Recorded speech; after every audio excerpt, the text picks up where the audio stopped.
The doorbell rang at exactly 7 p.m., and Marcus wiped his flour-covered hands on his jeans before glancing at his reflection in the hallway mirror.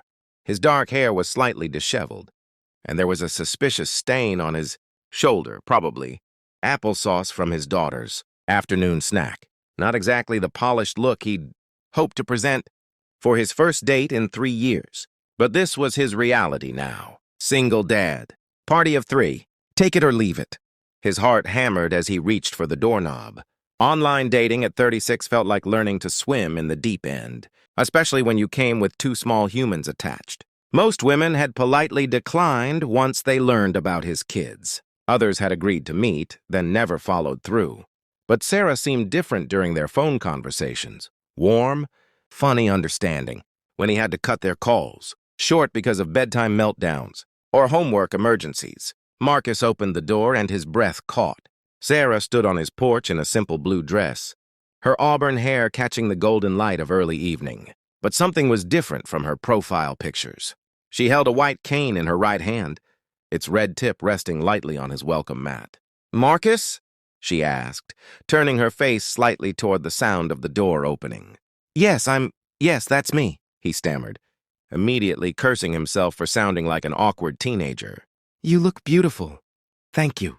She smiled, and it transformed her entire face. "I hope you don't mind. I should have mentioned it before, but I'm blind." "Well, legally blind. I have about 10% vision in my left eye." "No, I don't." "That's completely fine," Marcus said, meaning it. He'd dealt with enough challenges in his own life to judge anyone else's. "Please." "Come in. I just need to grab my wallet and we can—" "Actually," Sarah interrupted gently, "before we go, I need to tell you something. My kids are waiting in the car." Marcus froze. His hand was still on the doorknob. His body half turned toward the hallway where his wallet sat on the console table. The words seemed to echo in the space between them, rearranging everything he thought he knew about this evening. "Your kids?" "I know," Sarah said quickly, and he could hear the nervousness creeping into her voice. "I should have told you before. I almost did, so many times. But every time I mention them, guys just disappear. Ghost me completely. And you seemed so kind, Marcus. I just wanted the chance to meet you face to face before—" "How many?" he asked quietly. 3. She said it like a confession. 2 boys and a girl, ages 4, 6, and 8. They're in my car right now with a DVD player and enough snacks to survive a zombie apocalypse. My neighbor was supposed to babysit tonight, but her mother ended up in the ER this afternoon. Nothing serious, thank God, but she had to cancel at the last minute. I almost called you to reschedule, but I've rescheduled my entire life for 3 years now. And I just thought—" She trailed off, and Marcus watched as she pressed her lips together, fighting back emotion. The sunset cast long shadows across his porch, and somewhere down the street, children were laughing, their voices carrying on the summer breeze. Inside his house, he could hear his own kids, 5-year-old Lily and 7-year-old Jake, watching a cartoon in the living room. The babysitter he'd hired for tonight, his reliable teenage neighbor Emma, was probably on her phone while keeping one eye on them. He'd planned this evening so carefully. Reservations at that Italian place downtown, maybe a walk by the river afterward, a chance to remember what it felt like to be just Marcus. Not Marcus the widower, not Marcus the overwhelmed single father. "Wait here," he said finally.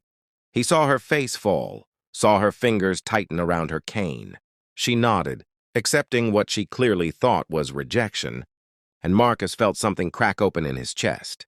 He stepped back inside and called out, "Emma, change of plans!" Within minutes, he'd explained the situation and sent the babysitter home with double her usual rate for the inconvenience.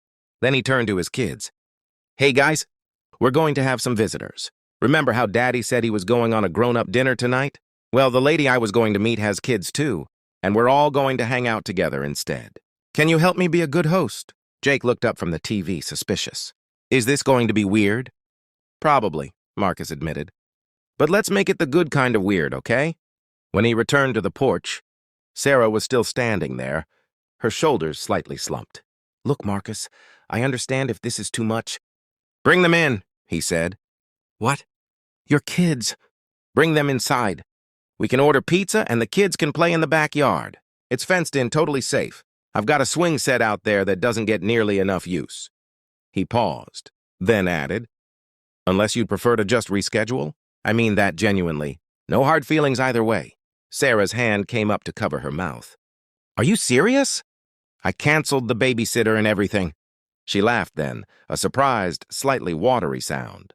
I thought you were about to tell me to leave. I thought about it, Marcus admitted honestly. For about 3 seconds. Then I realized I'd be a hypocrite. I've spent 3 years hoping someone would give me a chance despite my baggage. Seems pretty cowardly to not offer you the same courtesy. 10 minutes later, his small suburban living room had transformed into controlled chaos. Sarah's 3 kids, Mason, Tyler, and little Claire, had tentatively introduced themselves to Jake and Lily, who were showing off their toy collection with the fierce pride of homeowners. Sarah sat on his couch, and Marcus noticed how she tracked her children's voices, how her body oriented toward them even in an unfamiliar space. Claire, stay where I can hear you.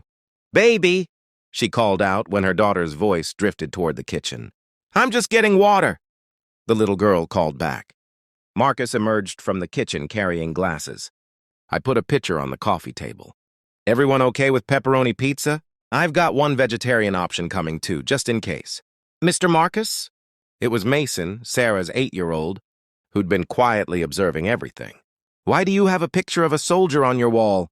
Marcus glanced at the framed photo on the mantel. His late wife, Julia in her army dress uniform, taken 2 months before the training accident that had made him a single father. He'd told Sarah about Julia during one of their phone calls, but clearly hadn't mentioned it to her kids. That was my wife, Marcus said simply. She passed away a few years ago. The room went quiet. Even the younger kids seemed to sense the shift in atmosphere. My daddy left before Claire was born, Mason said matter-of-factly. Mom says he couldn't handle the responsibility. She says some people aren't built for the hard stuff. Sarah's face flushed. Mason, we don't need to talk about that right now.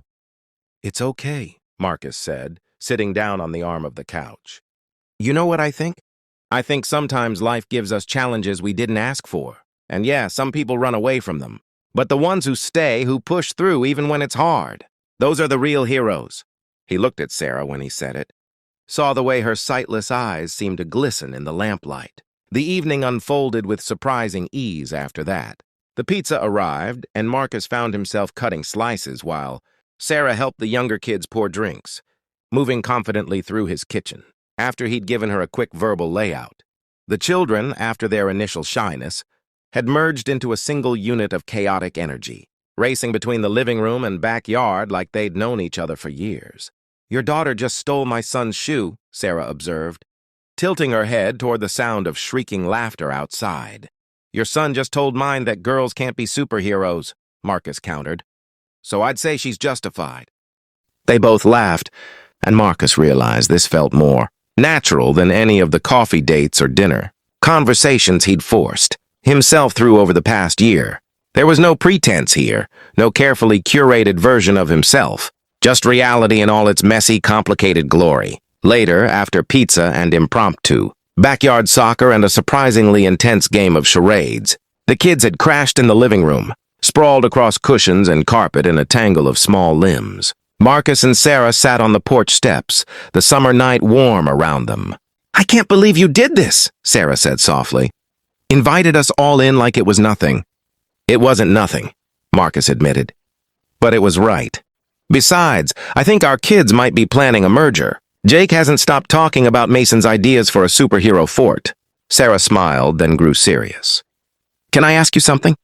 When you opened that door and saw my cane, what went through your mind?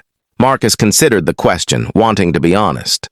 At first, surprise, I won't lie about that. But then you spoke and I saw you, not the cane, not the blindness, just you, looking nervous and hopeful on my porch. He paused.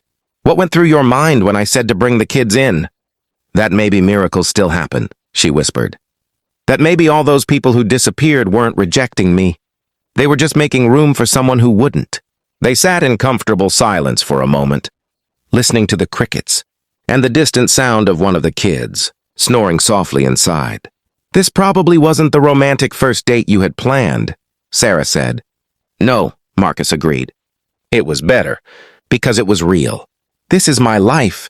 Kids who need dinner and bedtimes, a house that's always slightly messy, a heart that's been broken but is still willing to try.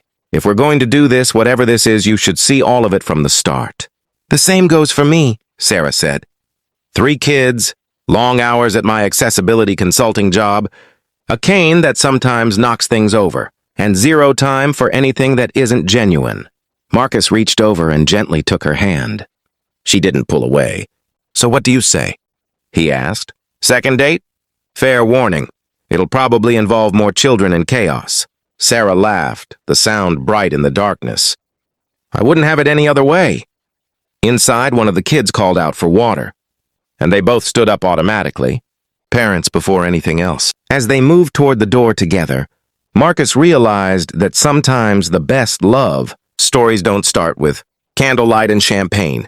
Sometimes they start with courage, the courage to open a door, to speak an uncomfortable truth, to stay when it would be easier to leave. Sometimes they start with 3 kids waiting, in a car and a single dad, brave enough to say, bring them in. And sometimes, just sometimes, that's exactly how miracles begin.